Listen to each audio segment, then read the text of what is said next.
శ్రీ గురుభ్యో నమః. హరి ఓం. ఇప్పుడు మనం చూస్తున్నటువంటి దేవాలయం ఏమిటంటే అండి, శ్రీదేవి భూదేవి సమేత నవజనార్దన స్వామి దేవాలయం. ఈయన పేరు జనార్దన స్వామి.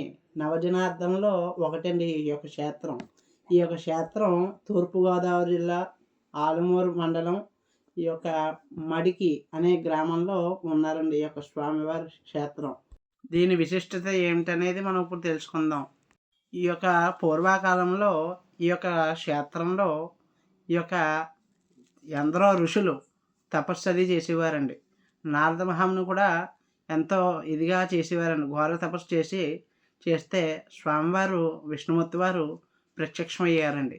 ఈ యొక్క విష్ణుమూర్తి వారు ప్రత్యక్షమైతే నారద మహాముని అడిగారండి త్రేతాయుగంలో, మహావిష్ణు స్వామి, ఈ యొక్క రాబోయే కలియుగంలో మానవులు అల్పబుద్ధితో అల్ప ఆయుష్తో ఉంటారు కాబట్టి వాళ్ళకి వచ్చే ఈ కలియుగంలో ఏదైనా మంచి దీర్ఘకాయకు ఆయుష్ విద్యాబుద్ధులు అన్నీ కలిగించి మంచి ఉన్నత స్థాయిలో ఉండడానికి వాళ్ళకి ఏదైనా ఉపదేశించండి అని అడిగారు.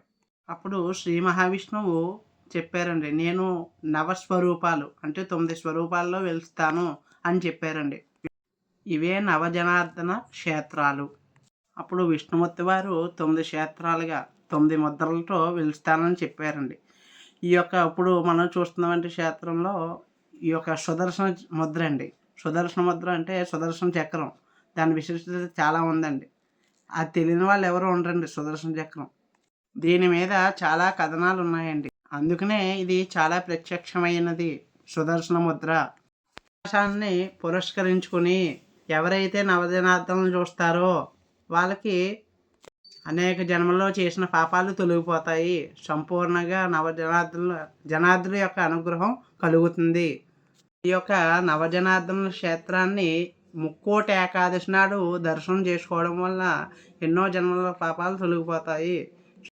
ఏకాదశి నాడు ముక్కోటి దేవతలు కూడా శ్రీ మహావిష్ణువుని ఆశ్రయించి ఉంటారు.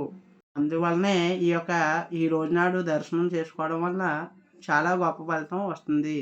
ముక్కోటి ఏకాదశి నాడు ఈ దేవాలయానికి వెళ్ళి 3 ప్రదర్శనాలు చేసుకుని స్వామివారి దర్శనం చేసుకున్న తర్వాత ఈ యొక్క విష్ణు సహస్రనామ పారాయణ అలాగే భగవద్గీత పారాయణ ఈ 2 చేయలేని వాళ్ళు నారాయణాయ అష్టాక్షరి మంత్రాన్ని జపం చేయండి. పురుష సూక్త పారాయణ చేయండి.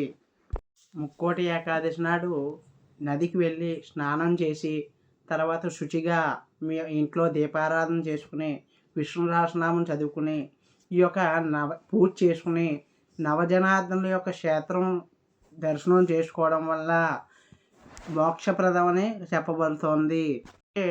తులసిని పూజ చేసుకోవాలి, అలాగే ఉపవాసం చేయాలి, అలాగే జాగరణ చేయడం గొప్ప ఫలితాన్ని ఇస్తుంది. 3 జన్మల్లో చేసే పాపాలు తొలగించేది ఈ ముక్కోటి ఏకాదశి. ఇప్పుడు నేను చూపిస్తున్న వంటిది జనార్దన స్వామి వారు. అవకాశం ఉన్నవాళ్ళు తప్పకుండా దర్శనం చేసుకోండి. లేదంటే మన ఛానల్లో చూసి దర్శనం చేసుకుని వీలైతే అందరికీ పంపండి. ఈ యొక్క క్షేత్రం విశిష్టత ఏంటంటే అండి, గౌతమి నది దగ్గర ఈ యొక్క క్షేత్రం అనేది ఉంటుందండి. సుదర్శన ముద్రతో ఈ యొక్క క్షేత్రం ఉంటుందండి. ఈ క్షేత్రానికి వెళ్ళగానే లోపల మనసు ప్రశాంతంగా ఉంటుందండి. స్వామివారిని ఆరాధన చేయడం వల్ల, దైవనామస్మరణ పూజ చేసుకోవడం వల్ల, విష్ణు సహస్రనామం చదువుకోవడం వల్ల గొప్ప ఫలితాలు పొందుతారు. మన వంశం అనేది అభివృద్ధిలో ఉంటుందండి. మన పిల్లలు కూడా అభివృద్ధిలో ఉంటారు. ప్రతి మానవుడు ఆచరించాల్సిన వ్రతం ఏంటంటే అండి ఏకాదశి అండి. ప్రతి ఏకాదశి చేయలేని వాళ్ళు ప్రతి నెల ఈ యొక్క ముక్కోటి ఏకాదశి చేయడం వలన విశేషమైన ఫలితం అనేది స్వామివారు ఇస్తారండి. అందరూ కూడా దర్శనం చేసుకోవాలనే భావనతో నేను ఈ యొక్క వీడియో అయితే చేయడం జరిగిందండి. అందరూ కూడా వీలైతే అందరికీ పంపండి. మన ఛానల్ ఎవరైనా సబ్స్క్రైబ్ చేయకపోతే సబ్స్క్రైబ్ చేయండి, లైక్ చేయండి, కామెంట్ చేయండి. హరి ఓం తత్సతు. స్వస్తి.